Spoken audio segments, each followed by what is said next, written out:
Grass-fed beef tallow or lard. This is lard, and make sure that it's unsalted and uncured, because if it's salted, it's going to make your skin itch. If you can find a beekeeper, definitely get to know them, because you're going to need organic beeswax. This is a darker version, but you can get a lighter version. It depends on the time of the year. All natural organic shea butter. This is homemade by a woman that I know in a town near me. If you can find someone who makes it locally, all the better. If not, you can probably find it online. Optional ingredients include vitamin E, preferably organic with no parabens or sulfates.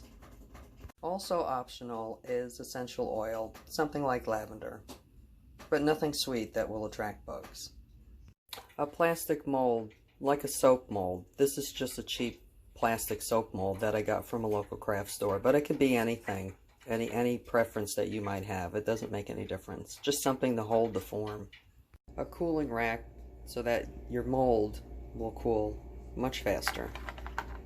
Voila. A simple pot. It doesn't have to be large, but one that you don't mind sacrificing to the fat wax gods. This is a very old enamel ware pot that you can find almost anywhere.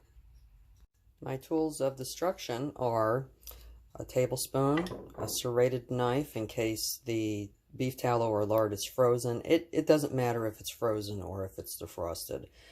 It's still going to melt.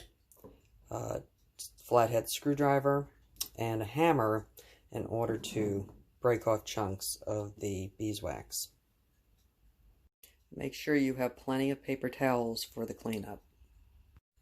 On a very, very low flame, melt together pretty much equal parts of the lard or tallow and the beeswax. That equals to about 2 tablespoons, and the same with the beeswax. This is the shea butter. That's about 1 tablespoon.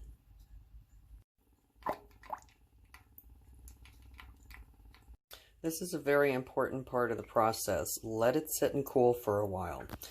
Around the edges, you'll see a little bit of the mixture starting to harden, and that is when it's safe to pour it into the molds. If you do it any sooner, it will warp and melt and possibly melt a hole right through the mold. So give it a few minutes and let it cool. Okay, now is the time to pour and to add any optionals like the essential oil or the vitamin E. As you can see right along the edge, it's just starting to set up, and it's at the right temperature where you can work with it a little bit more. This is my vitamin E. I'm just going to add a couple of drops, not too much. That's enough. That's like 1 good-sized drop. And I'm going to pour this into my mold.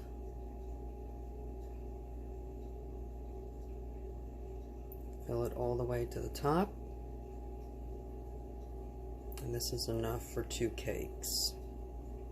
And fill that all the way to the top.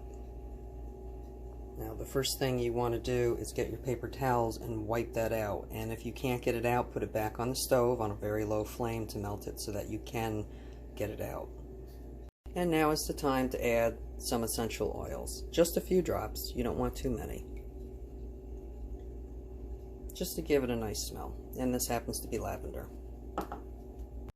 And here you have the finished product. Now you'll see a little deviation in the pattern, and that's because I only gave it 45 minutes to cure.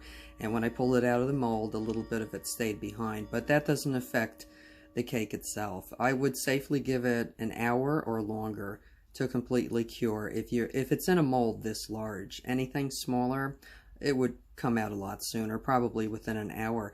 Now, fat wax was used by our ancestors. It was their way of conditioning their skin, their hair, their tools, their leather. It was an all-around great product, and it has a very, very long shelf life, and it is completely natural and organic.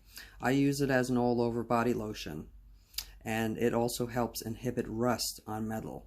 It's really an incredible product. I hope you enjoyed this video, and please try it for yourself. You'll be amazed, especially this time of the year in the winter, because dry skin is a problem, and fat wax has been my answer. Have a good day, all. Bye-bye.